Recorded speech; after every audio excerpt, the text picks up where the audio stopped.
Hi everyone, welcome back to my channel. Today I'm reminded of a German subtitled movie called The Lives of Others.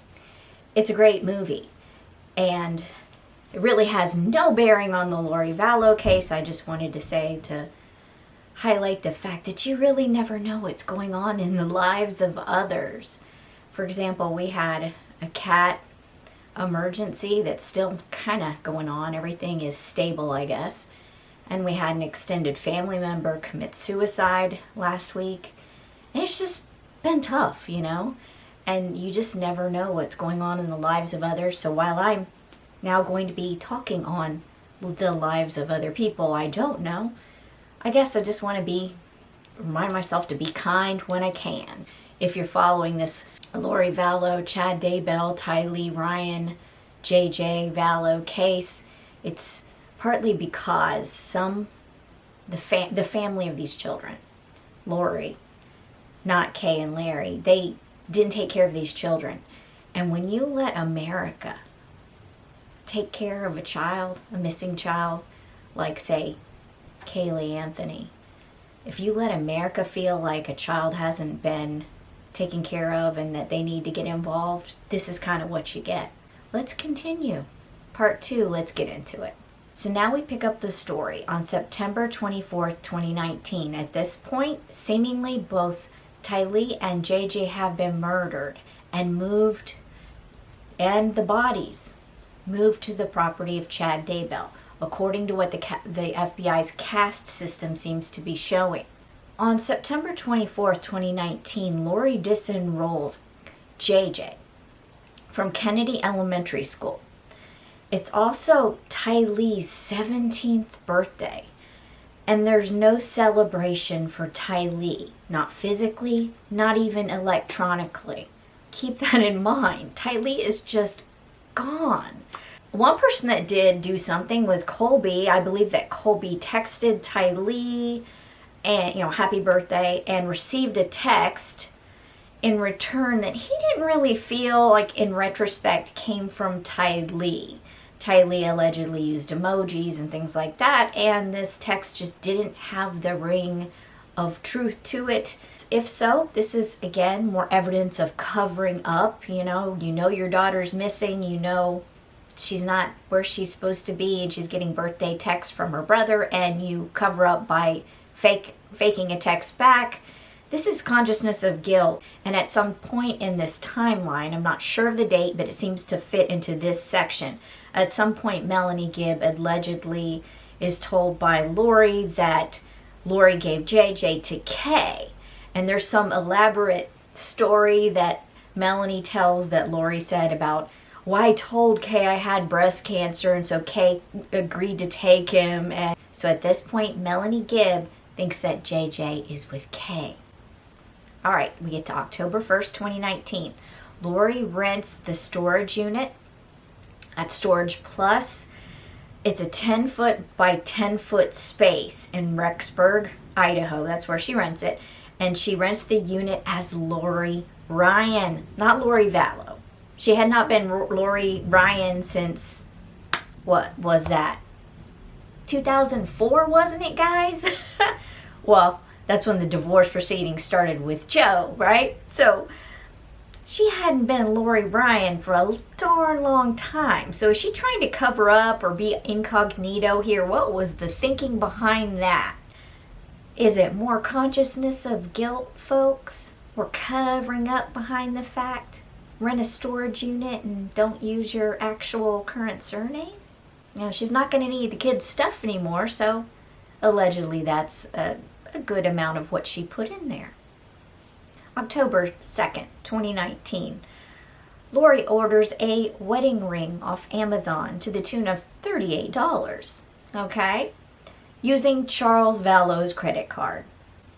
More insults from the grave to poor Charles Vallow. Classy. So Tammy is not quite dead yet. And Lori is buying a wedding ring that she is going to be having on her hand when she is in the Hawaiian pictures with Chad Daybell. Also, on the same day, October 2nd, 2019, at 2:25, at the storage unit in Rexburg, Idaho, there's some footage, and it shows allegedly Lori and Chad rolling a tire in the storage unit. Okay, all right. That same day, October 2nd, 2019, the husband of Melanie Boudreau, that's Brandon Boudreau, and if you don't remember, Melanie is Lori's niece and part of this group.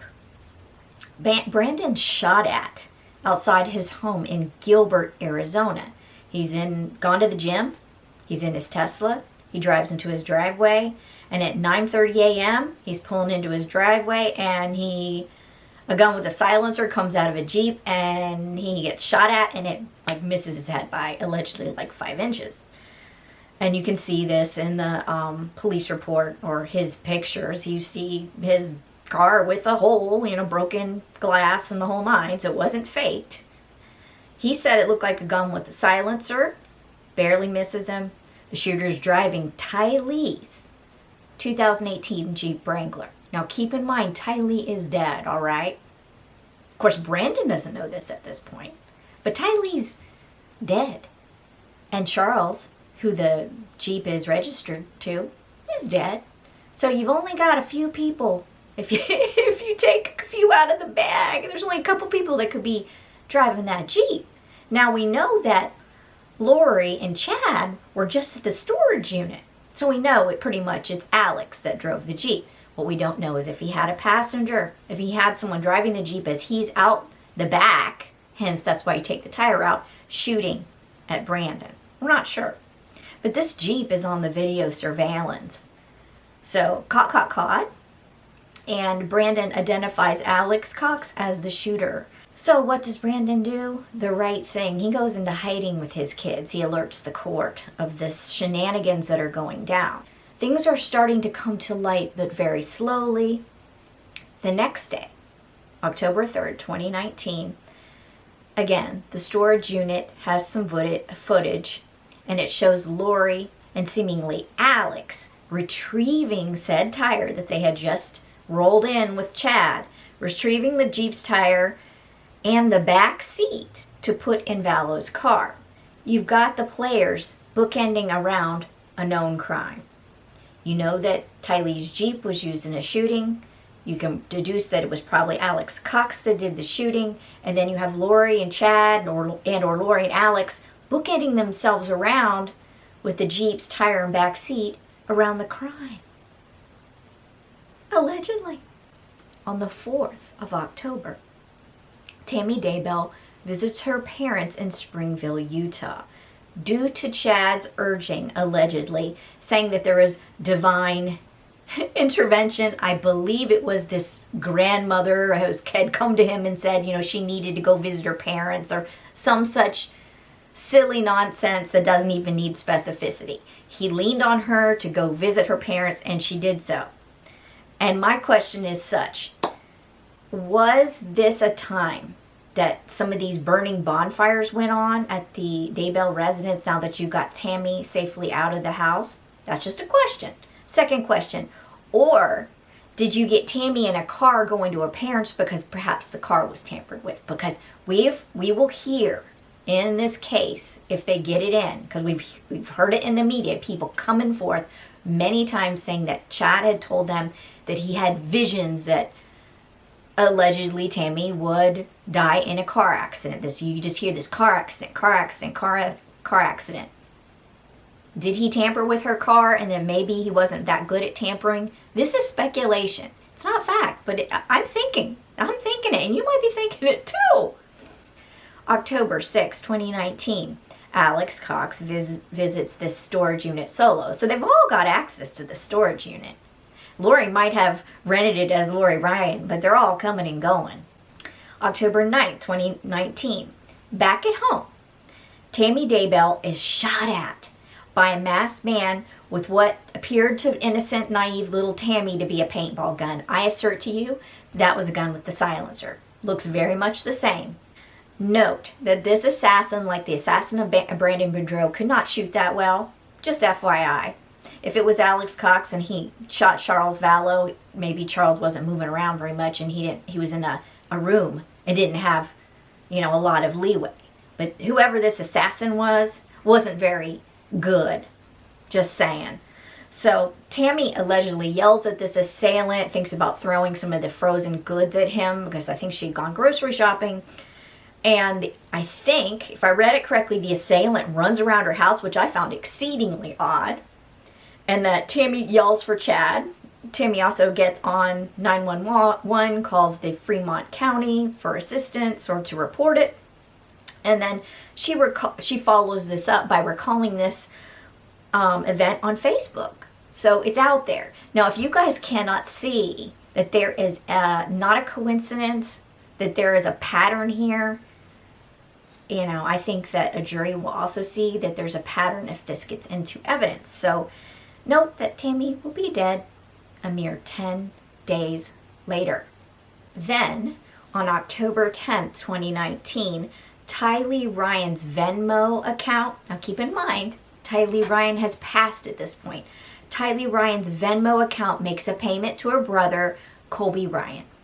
I'm not sure if this was something that went on every month, so it just made sense to keep it going on to keep the ruse up. Not sure about that. I'm sure Colby will be called to the stand to talk about all the things involved in this case, and maybe that'll be explained as well. And then on the 16th of October, same thing. Tylee's Venmo account makes another payment to Colby Ryan. And if I remember correctly, because I didn't put it in my notes, I think it said, had a little, maybe an emoji or something that said medicine. So I'm not sure what that's all about.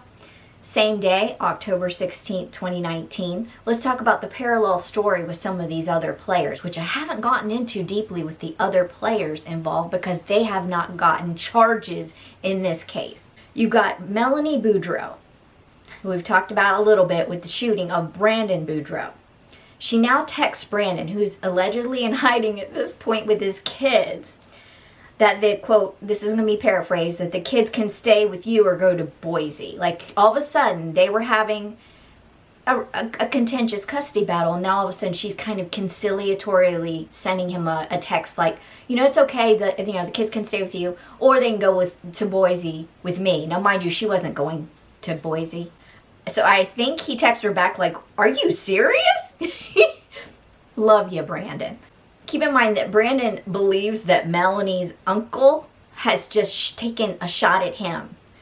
So he's, like I said, he's gone into hiding with his kids. He gets this conciliatory text. He texts back, are you serious? And he is just probably gobsmacked. October 18th, 2019. Allegedly, Tammy Daybell was not in her normal good mood. I asked, was she suspicious? Because, see, a friend of Tammy was looking for a book recommendation for from Tammy, because apparently Tammy had previously recommended a book to the friend. The friend had probably read the book and wanted to read another and asked her for a book recommendation. And she noted that Tammy was different that day and that she was frustrated. And this was Tammy's last day alive. I wonder, when you have somebody who is so even-keeled and then all of a sudden they're notably acting different, mentally, upset, irritated about something, frustrated. I wonder what's going on with that person, because the next day, Tammy Daybell dies in her sleep, according to Chad Daybell. No initial autopsy was performed, guys. None. So allegedly, Chad wakes up, finds Tammy dead, and calls Tammy's father crying and claiming that Tammy had a coughing fit the previous evening. And allegedly, I think at least one adult child still lived in the home at the time. So I don't think he was alone with Tammy. On September 23rd, 2019, on or about, I gotta take a breath sometimes and try to get perspective. Allegedly, Lori had the Daybell children over for cookies, either after the day of Tammy's death or after the funeral. I'm not sure, but allegedly the family, that Daybell family, was told that good old Lori, who's coming in probably to help Chad with his grieving, good friend. They're telling everybody that she's an empty nester. I think they're copping to Colby. Like she has an adult son that's married out and about, but she's an empty nester. No, she's not. She has 2 children that are missing, but are really dead and buried on Chad Daybell's property, allegedly. But let's continue. The next day, October 25th, 2019, Chad moves out of the family home. That's an approximate date. I wonder what those kids were thinking. I really do. Because there's the next fact I'm going to tell you. I think it happens around this time. Not sure of the exact moment, but Chad Daybell collects $430,000 in life insurance on Tammy's death, guys. So now he is free and has almost $500,000 to do with what he wilt and go where he want to go, And so what happens? What do you think happens? November 5th, 2019, Chad and Lori are marrying in Kauai, Hawaii. A mere 2 weeks after Tammy's death. What did Tammy's family think of this? Let's take a step back. It's one thing if somebody is terminally ill and has had a long illness or there's some reason. But to have a healthy wife that allegedly was going to do like, I wouldn't say a marathon, but I think she was training for some kind of a running event, seemingly healthy.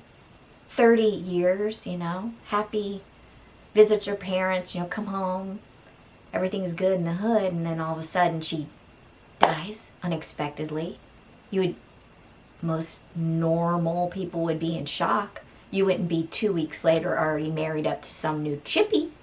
But I'm saying if you were coming at it from the perspective of the children, wouldn't you be just shocked? Dad wants to move out of that family home and we're grieving. Maybe we need him around. And now there's this woman that he's been met at an event that, he's been chinwagging with the group. But now he's just going to up and leave? I don't know. So anyway, 2 weeks after, he's marrying Lori in Hawaii and they're on the beach and these photos, I don't know why they irritate me so much, but it's got him playing the uke and I don't know if he really was playing it or if he was fake playing it and she's like doing this and just picture of joy, bliss and joy. And I don't hate on anybody's joy, but when it comes at the price of all these dead people, I take issue. Early 2019, Detective Hermosillo of Rexburg Police Department is asked to seize the Jeep in Lori Vallow's possession because it was allegedly used to shoot Brandon Boudreaux. And he was also asked to do surveillance for the Gilbert Police Department. So I think these are 2 different places. They then were asked to do a welfare check by Kay Woodcock. Now here is the part where everybody's starting to wake up to what's going on, because all this crap I've told you before is going on behind the scenes.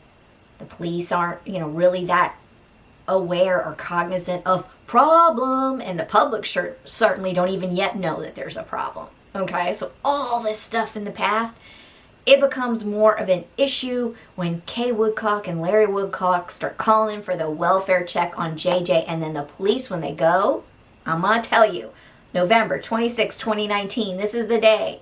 Due to the calls from Kay Woodcock, a welfare check is performed on the residence of Lori Vallow.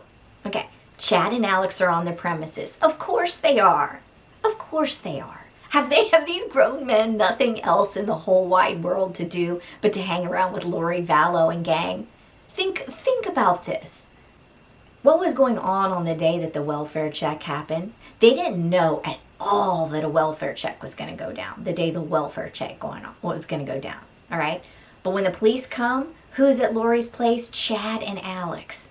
Why? Why wasn't Alex on the road trucking? Why wasn't Chad taking care of his family and whatever a man would need to be doing? It's just odd, okay? Detective Hermosillo, he asks Alex, hey, where's JJ? And Alex says, JJ's with his grandma Kay in Louisiana. All right. And Hermosillo says, that's unlikely. How can I get a hold of Lori? No, because Hermosillo knows Kay Woodcock is the one that called it in. He knows Alex is lying. Okay, so his hinky meters got to start going off, right? All right.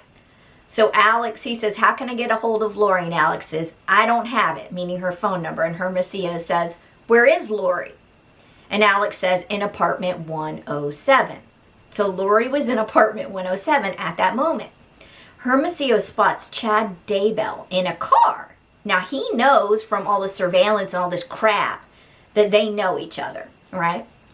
So he stops Chad and he asks Chad, I think Chad had just been leaving the driveway, so that's why he asked, because he was looking for Lori. So anyway, he asks about Lori and he stops Chad and he says, when was the last time you saw JJ? I'm just here to do a welfare check. He doesn't know that this is going to be a big deal. And so Chad says, well, when was the last time you seen JJ? And Chad replies, in apartment 107 in October. October. Chad is lying. This comes out in the preliminary hearing, but in the whole breadth and scope of everything and everything coming at you, sometimes you don't pick up the fact Chad just lied to the police officer. He did not see JJ in apartment 107 in October when JJ was already dead and in his backyard, allegedly. Lies. So Hermosillo asks for Lori's phone number from Chad, and Chad says, I don't have it. Yet, mind you, they were married 2 weeks prior, all right? So Hermosillo asks Chad, how do you know Lori? And Chad says, oh, I know her through Alex Cox. He's married to her. You know her through private parts and through God. You don't know her through Alex Cox. This is ridiculous. So Chad ends up, in the end, giving up Lori's phone number to Hermosillo after he acted like he barely knew her, okay? So Hermosillo asks Chad, like, why are you acting like this? Essentially, why are you acting like this? You had her phone number, you just gave it to me, but why are you doing that? I mean, I don't think that Hermosillo was aggressive. I think he just said, like, how come you said that before? And Chad goes, allegedly, because it wasn't on body cam, he says, I feel like you're accusing me of something.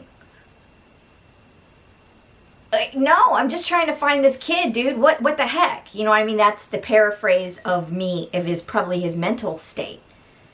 Because, see, Chad here, and it comes out in the prelim, even though it's not knocked over the head, it's just put forth as another fact. Chad has seemingly told 3 lies to Hermosillo in one tiny little conversation. Consciousness of guilt. So Hermosillo, what does he do? He calls her back up. You know what I mean?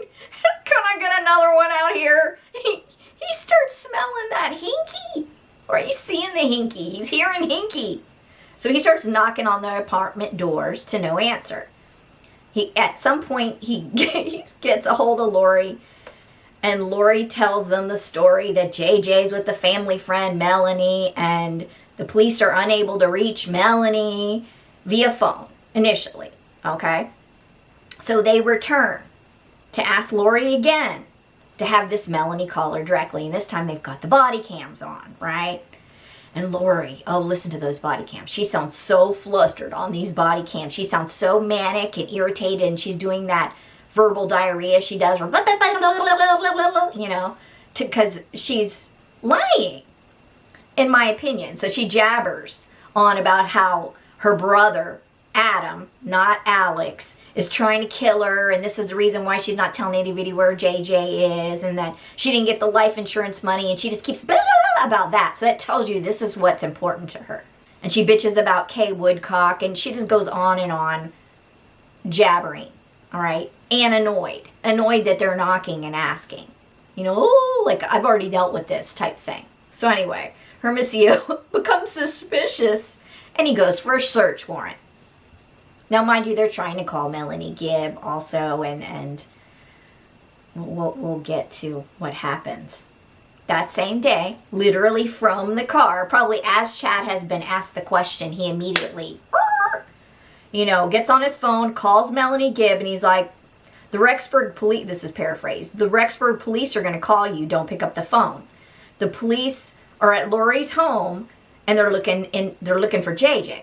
And allegedly what Melanie Gibb says back to Chad is, JJ's not at Kay's? Because I think she's been told by Lori, allegedly, about, I told Kay that I had breast cancer, and so, she came and picked up JJ, or I dropped him off, at the airport for K, or some story. Okay, that's what she had told Melanie Gibb. So Melanie's like, JJ's not at K's? And Chad goes, no.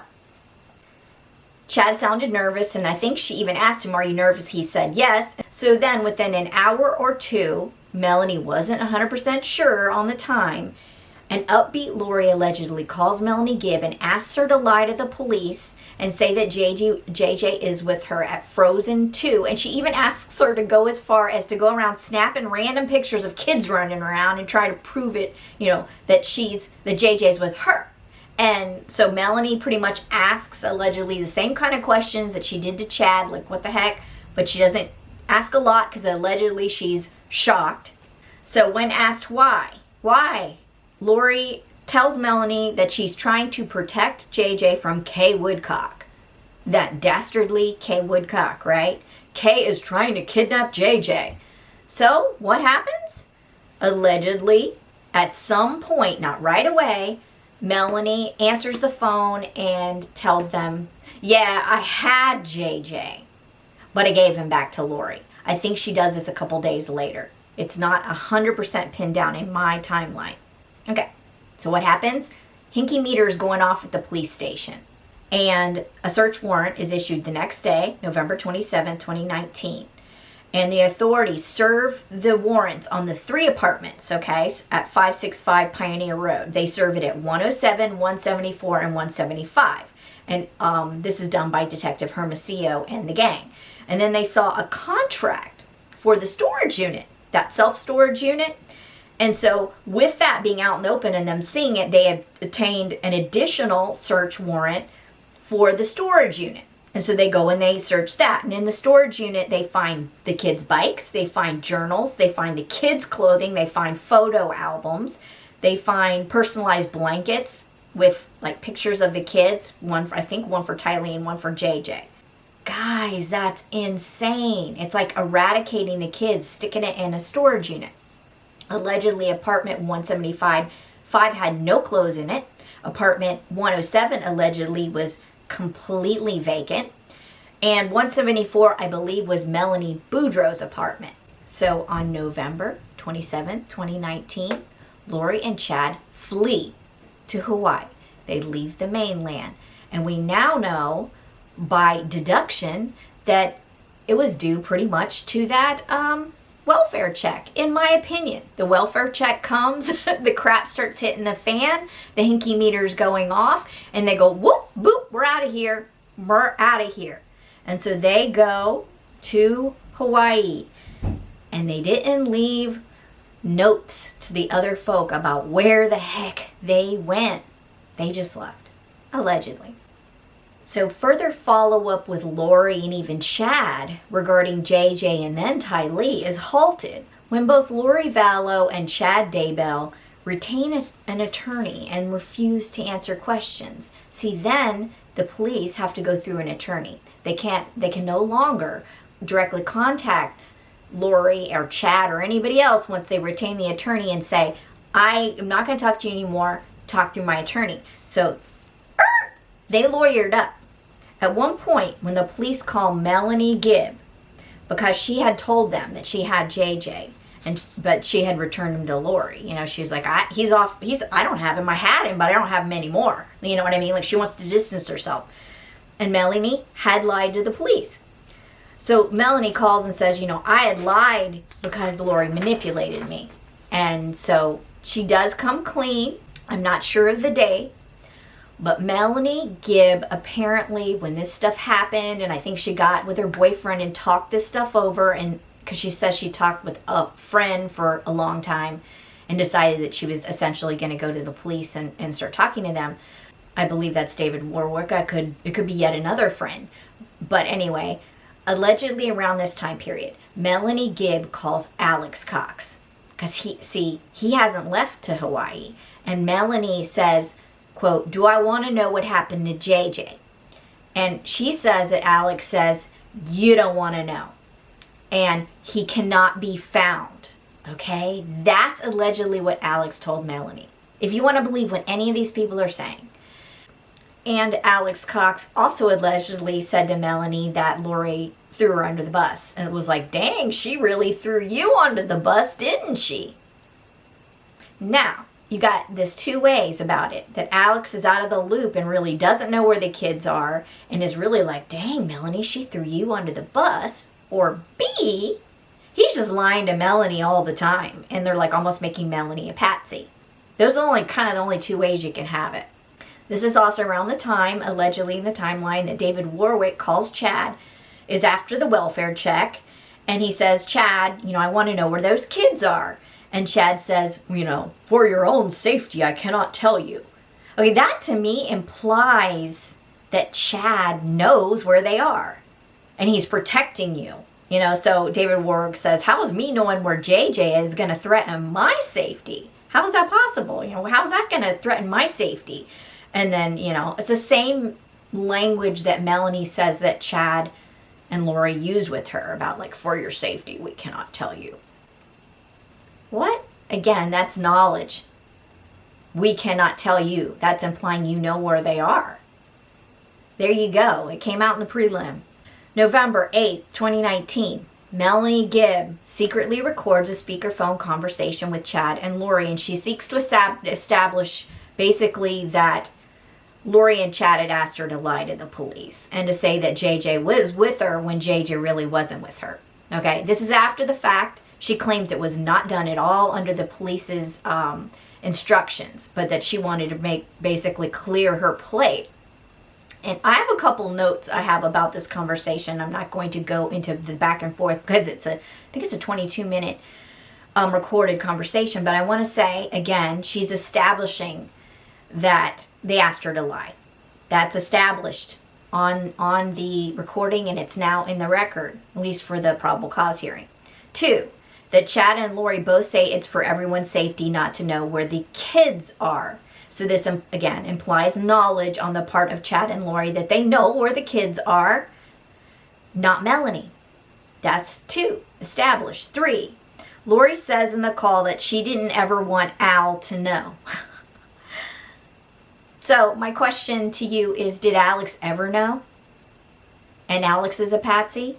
Or was she just, again, they're all lying to make Melanie a patsy and make her crazy? Because Lori says in that call, and you can hear it, that she didn't ever want Al to know.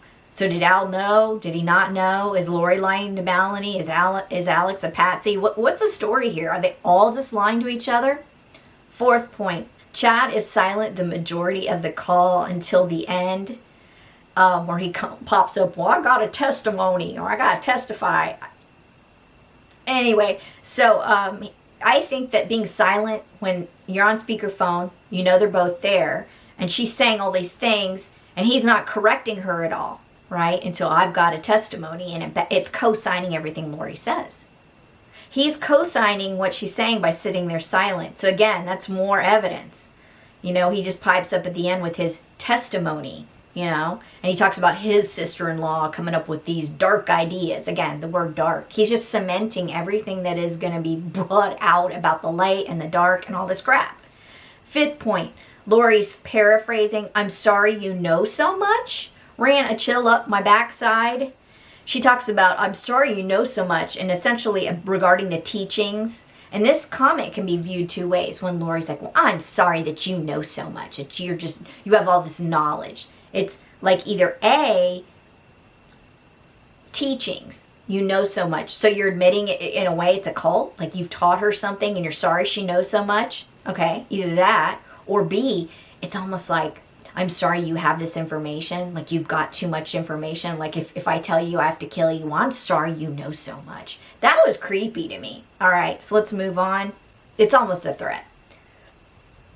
Oh my gosh, you guys, I love the Bible rap battle that goes on between Lori and Melanie, with a verse versus verse. It's like this Eminem Bible rap battle. I got that from another YouTuber and I just died laughing, and I'm like, that's exactly what it is, because they go back and forth about things, and then Melanie Gibb gives her the final smackdown by calling her a whore, essentially. And then that pisses. Like, you want to see what Lori Vallow sounds like pissed off?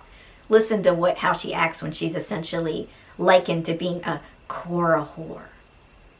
Finally, both Chad and Lori seem to think that Melanie's being controversial because David Warwick is in her ear. Yeah, somebody might be trying to talk a little bit of sense to your blinkered follower. That's what I'm thinking. How dare they? And you know, Chad even says on the call, I hope you're not being influenced by that dark team. Dark, light and dark, good and evil.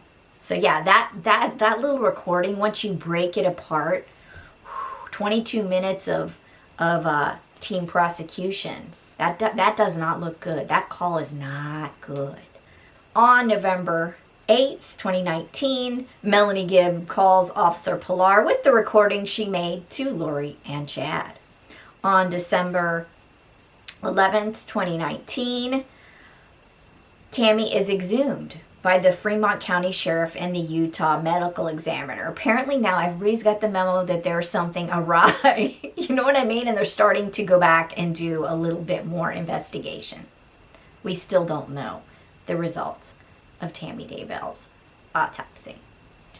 November 12th, 2019, 911. Zulema Pastenes. Oh, Lord. Yes, there's more people involved in this that I haven't gotten into because it just gets crazy. All right? Because there's a parallel timeline once Lori and Chad leg it to Hawaii, where all the other people that are friends with them decide they're going to all of a sudden get married and go to Vegas and do all this stuff, right? And you might say, oh, it's love. Okay, so at the time that Lori and Chad flee, because there's a welfare check and there could be police snooping around, all of a sudden around that same time, all the friends start getting divorces and getting remarried and they all go to Vegas in couples. If you don't find that hinky, I don't know. I'm not saying that the people they married are involved. I'm not saying that. They could be just as unwitting and unknowing victims as the rest of the gang. But it looks suspicious to me. So Lima married Alex Cox, guys. And on December 12th, 2019, there's a 911 call in which Zulima's son calls 911 and refers to the man passed out in his bathroom as his mother's boyfriend. Not husband, boyfriend. What does this son know? Does he even know that his mother is remarried? I can't. This case, guys, it's a challenge.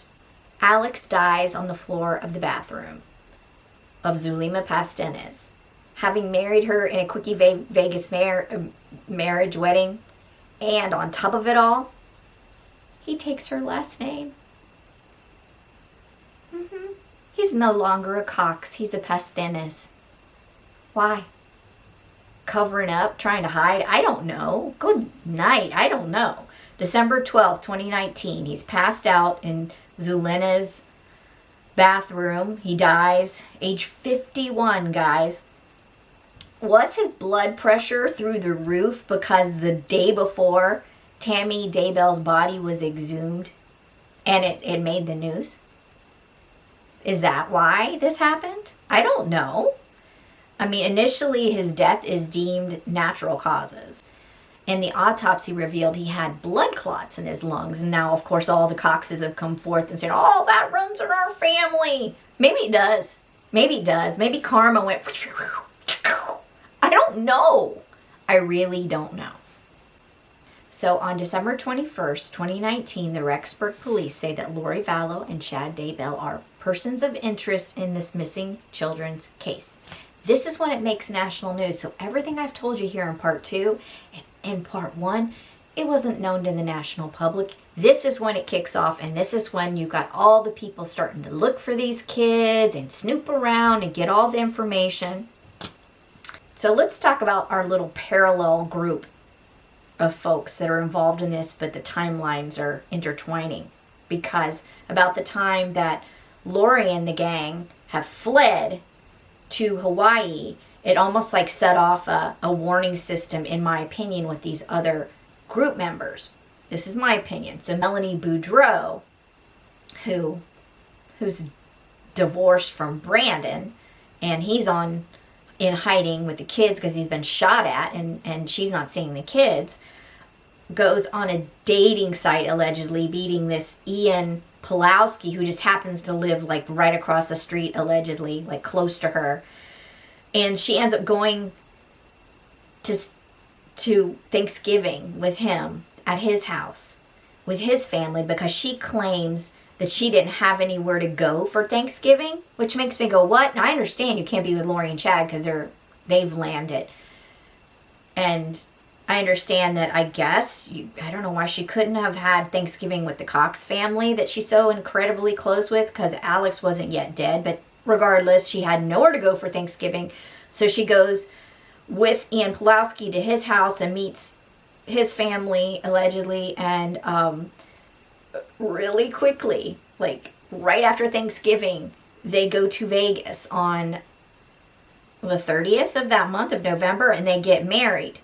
It's just odd to me that all of a sudden Alex Cox is marrying Zulema and Melanie is marrying Ian.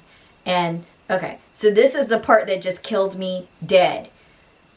He's just met her. He is, I don't know, has he even known her 2 weeks, and he's getting married to her, and then it's like you have your honeymoon and you're laying in bed, and then the pillow talk is the zombie stuff, and he just is like, because these documents that he's outlined the history of this relationship and how it's unfolded and the beliefs he learned and what they believe and all this stuff gets released in a document. So can you imagine being on your honeymoon and with your new bride, and this is the stuff you you find out about? All this zombies and the light and dark and the multiple probations and the worries that maybe Alex had shot at her husband. Could you imagine? So he starts compiling information about his new wife. And you know, these documents list the crazy beliefs about them being members of the Church of the Firstborn, and that Chad and Lori's group are special. I'm totally paraphrasing. I think this is like 7 pages, and I'm not doing it. I'm not reading it on here for you. That their specialization in this group, Chad and Lori's group in this Church of the Firstborn, they specialize in healing and music. And that Brandon Boudreaux, Melanie's ex, had been possessed of a demon since June of 2019. That Chad had told Melanie, allegedly, that something needed to happen to Brandon Boudreaux for his spirit to progress. So is that like Chad authorized or initiated the shooting? That's what these documents say.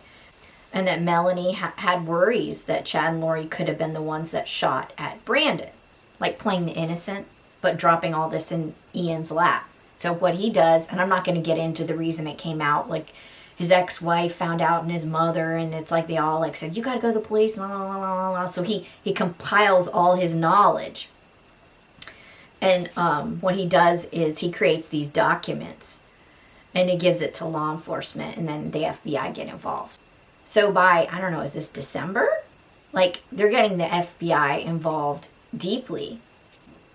So Ian now claims that these documents that were later found on his computer, detailing this saga that he hears from his new wife, Melanie Boudreaux Pulowski, that he's told the authorities that these documents, you know, on the FBI, that he's told the authorities now that these documents were created for her attorneys, not because he was freaking out and trying to work it through and maybe save her, that they were created for her attorneys so that the attorneys would know what he told law enforcement. And I say, in my opinion, bullshit. I think that he created this to cover his butt, okay, and maybe cover Melanie's butt for law enforcement, okay? But then he fell out with law enforcement over something that happened in an interview. So then he turned around and tried to say, allegedly in my opinion, that, oh, these documents weren't for law enforcement, they were for, this is so wonky, this is so convoluted. These documents were not for law enforcement, these documents were for her attorneys, so the attorneys would know what I told law enforcement and to protect her. Almost making it like attorney-client privilege, but it's not, because you're not their client. She is. And she told you outside of the attorney-client. I honestly, this thing is so half-assed, I can't even. Basically, long story short, is Ian at one point turned on her, wore a wire, taped conversations with, I guess, with her, and whenever Chad and Lori would call in, we haven't heard these conversations. Allegedly, they didn't incriminate themselves. They didn't even talk about the missing kids, which is as incriminating in a way by not talking about your missing kids. But yeah, I guess they weren't even telling Melanie at that time because they were on the lam. So now Ian's back on the train, back drinking the Kool-Aid, in my opinion, in a way, his own brand of Kool-Aid. And I believe that Melanie Boudreau is pregnant. I could be wrong. Melanie Boudreau-Pulowski is pregnant. Sorry. And so maybe that could factor into his stance at the moment. On January 25th, 2020, Lori and Chad are located in Kauai, Hawaii, and Lori is personally served with a child protective order by Detective Hermosillo. So they have him go and serve the order, and basically it's given her 4 days to produce the children. And what happens? Lori ignores the order. Just doesn't do anything. She plays chicken with them, essentially.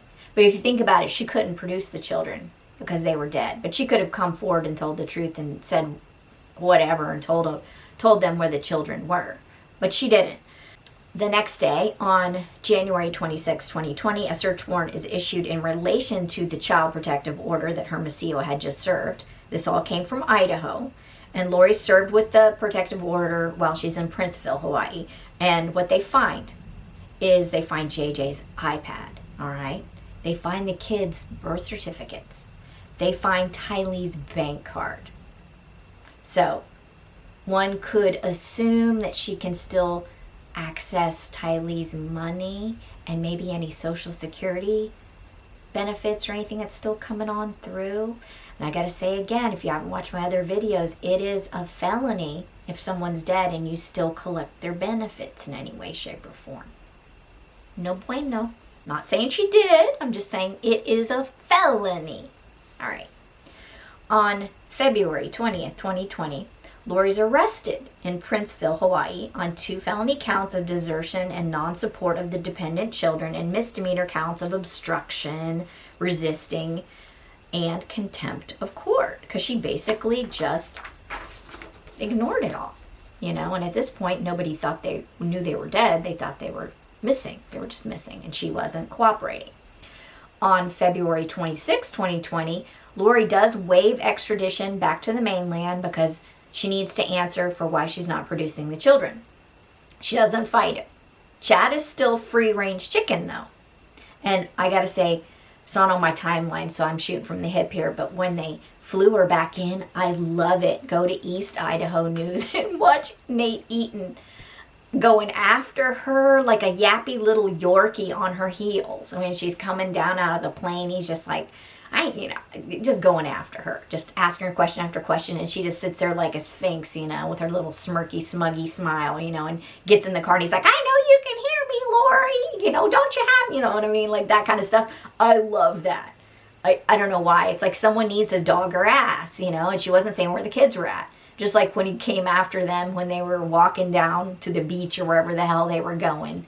When they were in Hawaii and she and Chad are walking along and he's just like going out, where are the kids? Where are the kids? People are praying for the kids. Where are the kids? And she's like, well, that's good. And he's like, then, the minute they say anything, it's like, what do you mean? I just love that. We need more of that. When people are just doing things that are absolutely wrong, we need the press to hold their feet to the fire and be after them when they go out in public and be like, where are your damn kids? So anyway, East Idaho News, love it. On June 9th, 2020, finally the Daybell residence is searched again. I believe it was also searched before, but the ground, it was frozen up. There was snow on the ground. But what happened is the FBI, using their CAS data and all the information that they had been working on since the Hinky alert went off, they spent a solid week of preparation just to dig the property. Okay, so they took a week plotting out where all the pings were, and we're all, looking at a view of the property from above and just trying to figure out, okay, this is, we're going to go in there, we're going to use this dog, we're going to do this, we're going to, so they had a whole week's worth of prep just to search that damn property before they dropped in there. So think about it. They were ready, and they found what they were looking for. So when the search warrant was served that day on June 9th, 2020, at the Daybell residence, allegedly a son answered the door, and Chad gets up. I'm assuming he was sleeping because it was very early. I think it was around 7. And Chad sat at the kitchen. He called his attorney and was told by the officers that if he chose to remain on the property, that he needed to be assisted, with an officer at all times, had to be with him, or he could go get off the property. He could go sit in the car or whatever. And so he opted to go get in the car, and Chad chose to go outside, sit in the car, which he did. And then while in his vehicle, he was being watched the whole time, and Chad kept looking towards the place where the cadaver dogs were searching, and where the technicians began digging. And allegedly from that vantage point, you could see the doings. But then, of course, John Pryor, Chad's attorney at the prelim, tried to establish that he'd stood in that spot, allegedly, and you can't see it. But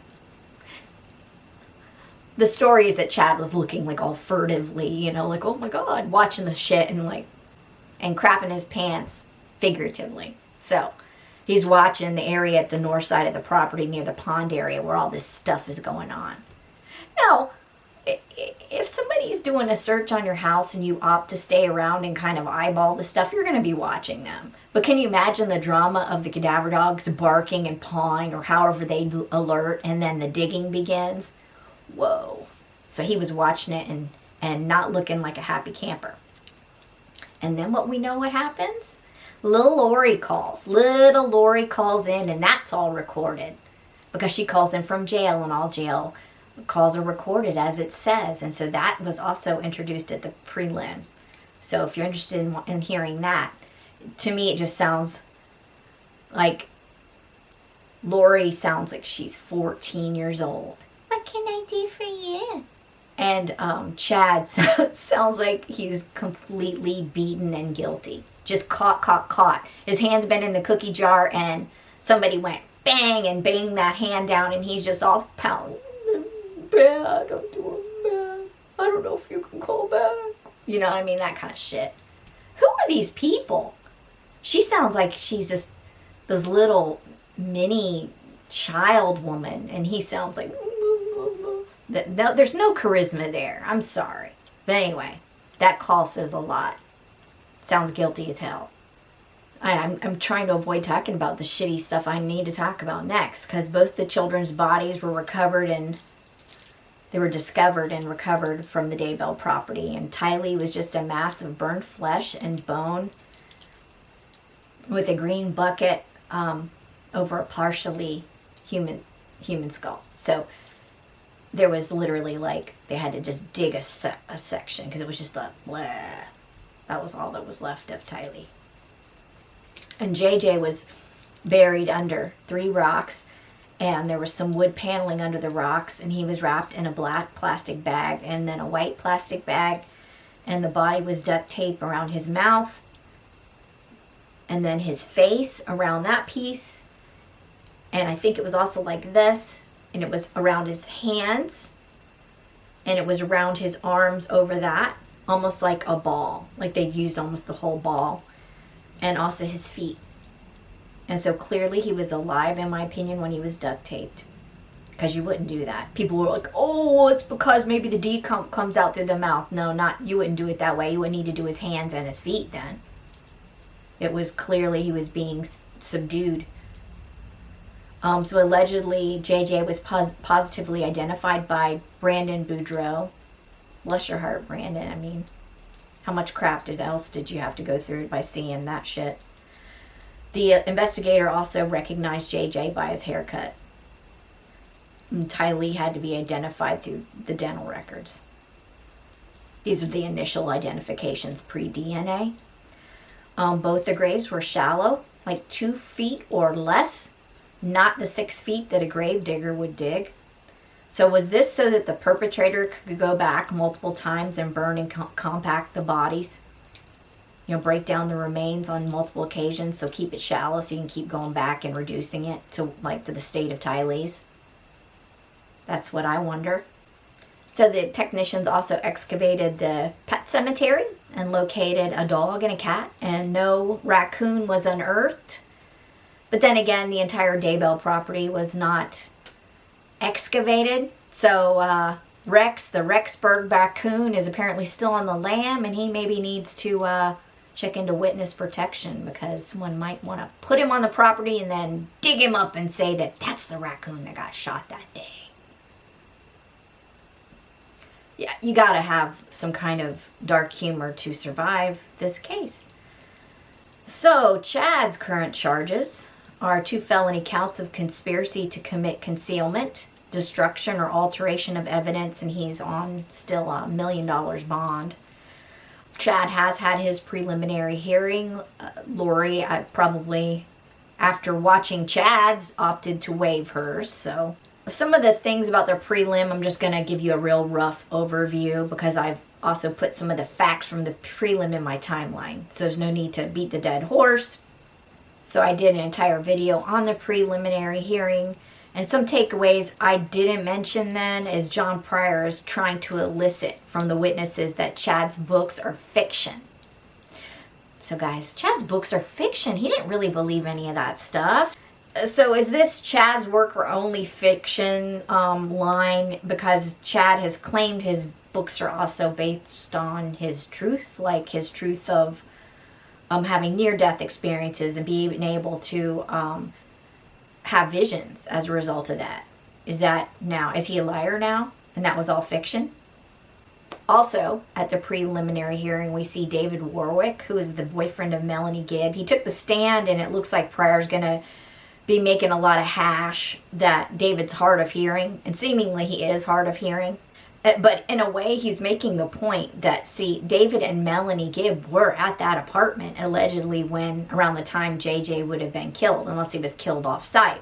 So he's kind of, in a way, making the point that that's why David Warwick didn't hear JJ being killed, because he can't hear very well at all. But he does elicit from David Warwick and Melanie that they didn't have much interaction with the kids, and he even tries to elicit from Melanie that maybe Melanie didn't even like Tylee, like there was some friction there. Who knows? So David Warwick's direct testimony also shows that he wasn't buying Lori's JJ's becoming a zombie that weekend story. You know, the extreme story of him being on the counters and knocking off the picture of Jesus, then getting over the shelves up near the ceiling, and like some kind of like almost like a horror movie. And he really wasn't buying that, because he's like, there was no evidence of even scuff marks or things being knocked over or anything. So he had said, like, he had asked to see JJ, but she hadn't produced JJ. And she'd said to him that he was out of control and Alex had to come and get him. So that's what Lori allegedly told David Warwick. If you want to believe it. I don't know if they were setting up David Warwick and Melanie Gibb to be their patsies.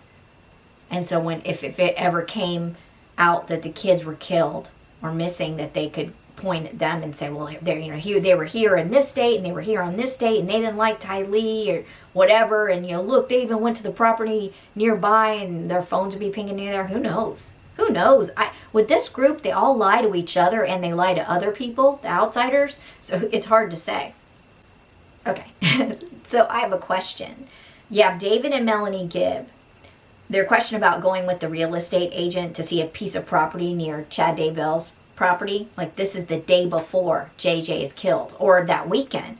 So, I mean, my question is, why are all these people having to live in a pile, like, all together? You've got Alex next to Lori, and you've got Melanie a couple doors down, and then you've got Ian Pulowski allegedly across the street, and then she marries, and then you got David Warwick and Melanie Gibb, and Chad's trying to get David to get a piece of property to be a general or a contractor and build on the property. Like, why do these people need to live in a pile if they're not in a group together? So, again, that also cements the idea that these people are related, interrelated, more than just being like friends at church. Like, that people need to just come forth and explain what really happened. But again, I just want to say, when you put something in the public eye and it seems as if the parents don't care or aren't concerned with the children's safety, that's when America gets involved and they'll get all up in your stuff. And that's why you get people like me going, what happened? Let's figure this out. And this one has become a bigger black hole and falling down the rabbit hole because there's so many people and there's so many facts and so many people lying to each other to where you have to try to dig down to what evidence you can use that it can't be disproven to try to build the case and to try to figure out what happened. So here we are. So if you like this video, please push like and push the subscribe button. I appreciate all my subscribers, and if you have any comments, any corrections, any insight, please drop it in the comment section below. And without further ado, have an excellent day.